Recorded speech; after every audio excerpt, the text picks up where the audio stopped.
Hello, hello, hello. This is your host, the Cowboy, and this is Elliott with Cafe with another episode of the chart of the day. Well, let's jump and take a look at CVS. This is a stock that I have taken a look at about a year ago. I wanted to do another series called Coffee and Stocks, and I've done about 4 of them. And then I kind of got distracted with different things, and I kind of let it go. And that's one of the reasons why I've reinitiated this with the chart of the day, to give you more interesting setups here. And I wanted to go back and take a look at this one, kind of what we've talked last year in the YouTube, and I'll put a link here so you guys can see it. But it's basically was a very, very interesting formation that we identified as it was just about to break out of this consolidation. And this is, one of the ways that I scan for patterns, and when I look for moves to new highs, is I'm scanning for corrections, right? For things that go against the primary trend, and I'm trying to get involved in that, either for, let's say, wave 5 is possible, maybe a wave C, or maybe a wave 3, whatever the case may be. It's something that I'm constantly looking for when I want to trade. I wanted to buy the corrections and enjoy an impulsive move higher. So here is a look at this quick video from March 29th, 2021, where I talked about this formation here being a WXY, and I'm not going to play the whole thing. I'm just going to go through it really quickly, and then you can watch it on your own. And I think it's worth a watch, even though we've come quite a long time since this happened, just in terms of, again, just studying complex corrections and know what to look for. I think it's really helpful, for traders. So if you look at the CVS, we were back at 76, 79. Here we are, almost a year later, toying with 110, almost above 113, which is a level that, could be targeting on moves like this, or maybe even higher. But it did actually what we were expecting it was going to do the moment it broke out of this consolidation in here. So, I'm just going to kind of play you quickly some bits, but closer on this 4-day, you can see in here how I'm kind of splicing up the corrective move. So this wave W, it looks like a very nice impulse move here in wave A. You have up in B, down in C. So very nice clean move, almost equal in this declines. Then you get up. There's several ways to do this. No big corrective. It's enough for me at this moment. Up in this wave B, very choppy, very overlapping B wave, and then just a simple 1, 2, 3, 4, and 5 here. Looks in here. You can see how overlapping and choppy this is. WXY. Let's say that you don't like my counter impulsive. You say, hey, it's corrective. There's a bunch of funky stuff happening in here. Maybe it's a leading diagonal, maybe not. Whatever. There could be another X. This could be another ABC, and you're done in the wave Z. Right, so now you have a triple zigzag in here where you go W, you go in X, you go in Y, you go in X, you go in Z. W, X, Y, X, Z. That creates a triple zigzag to the downside. You're fine, you're done.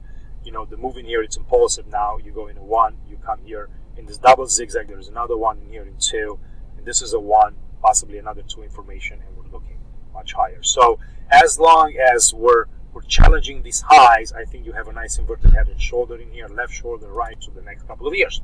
Right? Let's take a look here at the next one. You can see above the 20, above the 50, shifted from a downtrend here into a stabilized, into a big distribution. And the moving averages, the next one that I have on here is the dailies. And after a period of consolidation, up a lot. So you get, and you wait for the stock. Again, we have a big base in here. You can see how it's nice and formed. All we got to do now is just kind of break this massive resistance level, this neckline. And if you take just a simple measurement from the highs to that neckline and you project it up in here, this thing can easily get up there to about 115, 120. So anyway, this is something that I wanted you to kind of see and take a look, and go ahead and watch the whole video. I think, again, it's really helpful for trying to count and identify these complex corrections. But we've basically, come a long way since then, and here is the current count. And I haven't done, much work on it, actually, because I just wanted to let it unfold, and I think it's got, plenty of room to go still in here.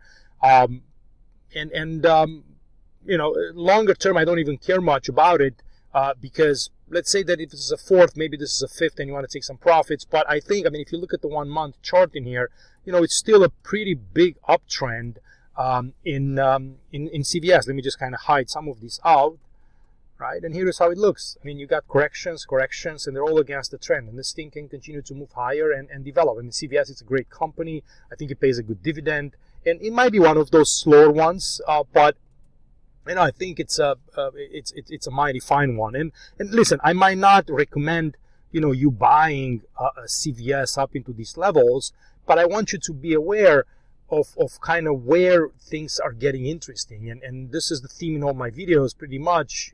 As I'm looking for patterns to terminate, or either to the downside as a correction, or maybe to the top side as an impulse, and then look to take the other side in some shape or form. So in here you can look 1 2 1 2, and then you might have in here, I don't know, maybe this is a 1 2 1 2 3 4 5. There could be a bunch of sequences that still develop higher and would not we're not fully done yet. But I'll continue to look and look for divergences in here, and count this in progress, and just assume that maybe this larger third wave, I didn't even count it in here. Let me see if I can get my tool, my expansion tool, and just go, let's say if this was a wave 1 and coming from the wave 2 low, you've passed the 1618 and you're looking maybe higher towards the next one, which is 261.8 or 400%. It could continue higher. And this is kind of what I'm looking for when I scan for patterns. So guys, I hope this was helpful. Again, just look for corrections and start to look for those clues that this is over. And one of those things that was important was a break of this neckline here, of this consolidation, when the market stopped going down, right? So you had a double bottom, and then you try it again and you're starting to fail at the move lower. That's the first clue that that correction, it's likely going to get finished up. And now you're breaking above some of the swing key levels, and now the market it works in your favor. So this is one of the ways where I start to think about and accumulate, and you have lower risks. And if it's moving lower, then hey, get out and try again on the next sequence, right? So it might not work all the time really well. Like, for example, this was a failure. You might have thought that maybe the move finished up here, and you were trying to buy. Now it looked pretty choppy, and you were like, I don't know, I don't see much of an impulse here, but let's give it a try. And then you failed back here, right? So you might have to take a loss and expect maybe a new low back in here, and then try again. But as long as you know that this whole thing, as the move is a corrective pattern, this is telling you that's very likely this is going to push back above those levels. It's just a matter of time and you waiting for this to happen. And look, in this case, it took about a year. Sometimes you're just not going to get paid, in 2 weeks or in 2 months. Some of these trades take a little bit longer. This is a weekly time frame, right? So, and again, you can dive in and look at these structures and correct these moves, and maybe on a 6-hour chart or something, and you can identify some of those corrections there. But I just wanted to kind of throw this out there, as an overall lesson. The stock is CVS. I am going to continue for it to continue to push higher in here for this wave to become stronger. I'm always recognizing the risk that this could be, let's say, if it stays below these levels, maybe just a max wave for whatever reason, and then you can fall apart again. But that's the risk in the market. You never really know what's going to happen. But what you do know is that you have tradable moves, tradable patterns that show up on your radar all the time. So I'll leave it at that, and I'll talk to you tomorrow. Bye-bye.